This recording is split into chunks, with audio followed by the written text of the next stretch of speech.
రెడ్డి వీళ్ళను కూడా దోషులు చేసే ప్రయత్నం, అంటే రాజకీయ కోణంలో రాజకీయంగానే ఇప్పుడు అరెస్టులు, రాజకీయంగానే దీని మీద విచారణ, రాజకీయంగానే దీని మీద శిక్షలు ఉండబోతున్నాయా? ఆ యాంగిల్లో నిన్న ప్రెస్ మీట్ కనిపించింది. అంటే వీళ్ళు ప్రయత్నించింది సిట్టు వీళ్ళు కోరుకున్నట్టు చేయాలనుకున్నారు. సిట్టు నికార్స్గా పనిచేసింది.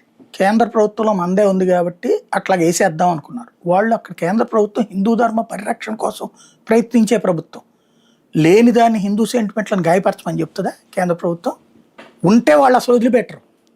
ఖచ్చితంగా బీజేపీ వాళ్ళు వదిలిపెడతారు. ఉంటే పొరపాటును కూడా వదిలిపెట్టరు, వెంటాడతారు, వేటాడతారు.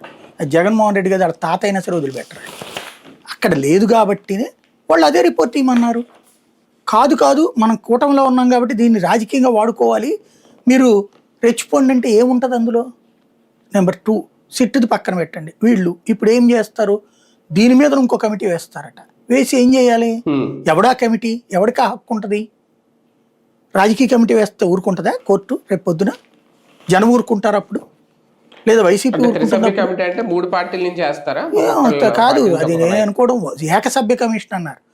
ఏ మాజీ జడ్జినో పెట్టి వాళ్ళ చేతన వాళ్ళ దగ్గర ఇవన్నీ రిపోర్ట్లు పెట్టి నువ్వు అరెస్ట్ చేయని చెప్పి దాంట్లో రిపోర్ట్ ఇచ్చేటట్టు, ఆ రిపోర్ట్ ఆధారంగా పోలీసులకు ఇచ్చి కేసు పెట్టించాలన్నటువంటిది ఇప్పుడు కొత్త ఎత్తుగడ. అడ్వకేట్ జనరల్ను వీళ్ళతో కూర్చోబెట్టి ఈ సిట్లో అప్పట్లో ఏదైతే వీళ్ళకి అనుకూలంగా ఉన్న అధికారులతో వేసిన సిట్ని క్యాన్సిల్ చేసింది కదా సుప్రీంకోర్టు. అందులో ఉన్న వాళ్ళు ఇద్దరిని మళ్ళీ పెట్టారు. అప్పుడు ఆ ఇద్దరిని పిలిచి మాట్లాడారు వీళ్ళు. వాళ్ళ చేత ఇట్లాగా అంటే